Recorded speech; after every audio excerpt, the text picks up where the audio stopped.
एकनाथ शिंदे साहेबांच्या नेतृत्वात आम्ही 2024 ला जी निवडणूक लढली, आपण पाहत असाल त्याचा निकाल जेवढ्या जागा लढवल्या त्यापैकी आम्ही 80 पैकी 60 जागा जिंकल्या. स्ट्राईक रेट वाढला, लोकांमध्ये एक वेगळा आत्मविश्वास हा एकनाथ शिंदे साहेबांबरोबर आहे. म्हणून या सरकारमध्ये सुद्धा उपमुख्यमंत्री असतानाही एकनाथ शिंदे साहेब ज्या ज्या ठिकाणी जातात त्या ठिकाणचा कार्यकर्त्याचा सर्व संच हा त्यांच्याकडे आकर्षित होतो. कोणत्याही जाती धर्माचा असो तो त्यांच्याकडे जातो. आणि म्हणून आता हे परिवर्तनाची जी काही लाट सुरू झालेली आहे त्याचाच परिणाम आहे. अनेक मान्यवर मागे आपल्याला सांगितलं की आम्हाला ऑपरेशन टायगर करण्याची गरज नाहीये, आमच्याकडेच एवढे प्रवेश होत आहेत रोज की आम्ही त्या प्रवेशाला वेळ देऊ शकत नाही अशी आमची अवस्था आहे.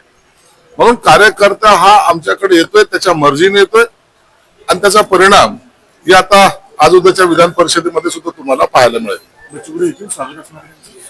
त्या संदर्भामध्ये आतापर्यंत तरी एकनाथ शिंदे साहेबांचं जे काही निर्णय घेण्याचा टायमिंग असतो तो टायमिंग नुसार ते निर्णय घेतील. मला वाटतं 11-12 वाजेपर्यंत त्या संदर्भामध्ये निर्णय सुद्धा होईल. सुषमा अंधारे ज्या नाराज असल्याच्या चर्चा तर दुसरे काँग्रेस पण उमेदवार देत आहे. महाविकास आघाडीमध्ये बिघाडी म्हणावं लागेल. नाही, महाविकास आघाडी हे एकत्र नाहीच आहेत. त्यांच्यामध्ये कधी एक वाक्यता नव्हती. पण आता कुणाला उमेदवारी दिली कोण नाराज आहे यापेक्षा आता तो पक्ष कुठे आता तो शोधावा लागणार आहे. काँग्रेसने पहिल्यापासून त्यांची भूमिका ही स्पष्टपणे मांडली होती. त्यांनी एवढं कॉम्प्रोमाइज यासाठी केलं होतं की त्यांना राज्यसभेच्या वेळेला सुद्धा त्यांनी कॉम्प्रोमाइज केलं. शरद पवार साहेब आहेत म्हणून त्यांनी कॉम्प्रोमाइज केलं. आताही त्यांनी विधान परिषदेला जर उद्धव ठाकरे असतील तर आम्ही कॉम्प्रोमाइज करू असं त्यांनी स्टेटमेंट दिलं होतं. परंतु त्यांना तो उमेदवार डिक्लेअर होईपर्यंत कोणत्याही प्रकारची सूचना सुद्धा देण्यात आली नाही. म्हणून आता काँग्रेसला काउंट करणं किंवा काँग्रेसचा अपमान करणं हे उभाटाने केलेलं. मला वाटतं काँग्रेस हा अशी ती पार्टी आहे, मग ते काही सगळं गेलं तरी चालेल परंतु आम्ही आमचा हट्ट सोडणार नाही या भूमिकेत कदाचित ते असतील. म्हणून काँग्रेस आता ही सेपरेट लढेल असं एकंदरीत आता तरी वातावरण आहे. उद्धव ठाकरेंना पराभवाची भीती होती म्हणून ते उभे राहिले अशी चर्चा आहे. काय वाटतं आपल्याला? त्यांना याची सर्व प्रकारची जाणीव असते, त्यांना सर्व माहिती असतं की उभाटाला संपवण्यासाठी त्यांच्या आतमधले त्यांच्या पक्षाचेच लोक तयार आहेत. म्हणून घरचे दुश्मन त्यांच्यासाठी फार मोठे आहेत, त्यांना इतरांची गरज नाही. म्हणून मला वाटतं सेफ साईड म्हणून ते आज निवडणुकीतून बाहेर पडले. साहेब, काल सुषमा अंधारेंनी एक स्टेटस ठेवलेलं की उद्धव ठाकरेंच्या सोबत भेट घेतलेलं त्याच्या खाली एक लिहिलं होतं की 100 आमदार की खासदारकी या व्यक्ती पुढे कुर्बान दिली तर ना. अहो, तुम्हाला उमेदवारी दिली तर कुर्बान करा ना. जे दिले नाही त्याला कुठे कुर्बान करता तुम्ही?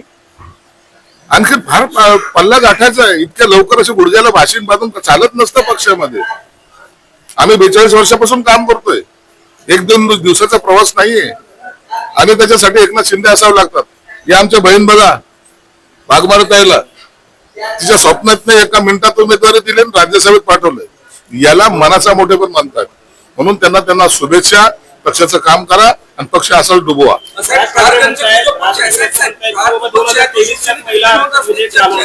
आता मोर्चे का काढतात हे सत्ताधारी?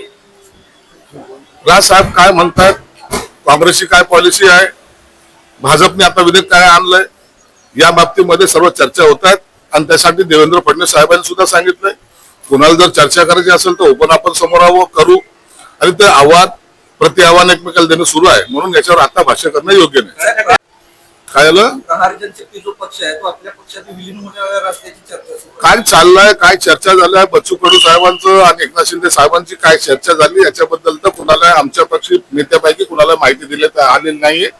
त्याचा निर्णय ऐन वेळेला एकनाथ शिंदे साहेब घेतील आणि एकनाथ शिंदे साहेब जो निर्णय घेतील मला तो पक्षाच्या हिताचा असेल. राज ठाकरे असं पण म्हणतायत की मराठी शाळा ज्या आहेत आपले राज्यकर्तेच विकतायत, कारण हा शाळेचा नव्हे जागेचा विषय आहे असं त्यांचं म्हणणं. हे बघा, मराठी शाळा विकणे किंवा मराठी बंद करणे हा कोणत्याही राजकीय नेत्याचा विषय असू शकत नाही.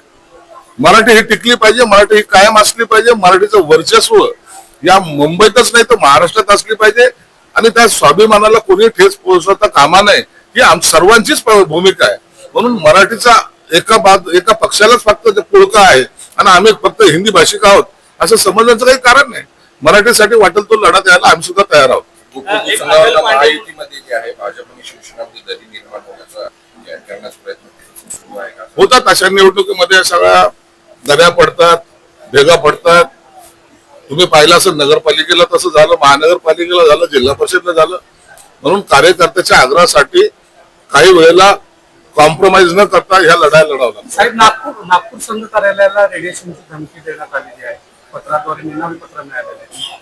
नागपूर कार्यालयाच्या सर्व सुरक्षितता हे केंद्र पाहते, राज्यही पाहते, म्हणून त्यांना धोका असण्याचं काही कारण नाही. राष्ट्रीय स्वयंसेवक संघाचे प्रचारक आहेत अटल पांडे म्हणून ते असं म्हणतात की बाबासाहेबांनी भारतातल्या मुस्लिमांना तेव्हाच पाकिस्तानात पाठवा असं एक विधान केलेलं आहे. कसं काय या विधानाला सत्य आहे का? बाबासाहेबांनी त्यावेळेला जे स्टेटमेंट घेतले, त्यांची भूमिका होती, त्या भूमिकेला याच काही राज्यकर्त्यांनी केलेला विरोध आता ते भोगतायत. आणि म्हणून बाबासाहेबांनी प्रत्येक विषयात आपलं जे काही स्पष्ट मत मांडलं होतं त्याची आता आठवण आणि ते केलं असतं तर किती बरं झालं असतं, आता हे प्रत्येक राज्यकर्त्याला सुचायला लागलं. Okay, thank you.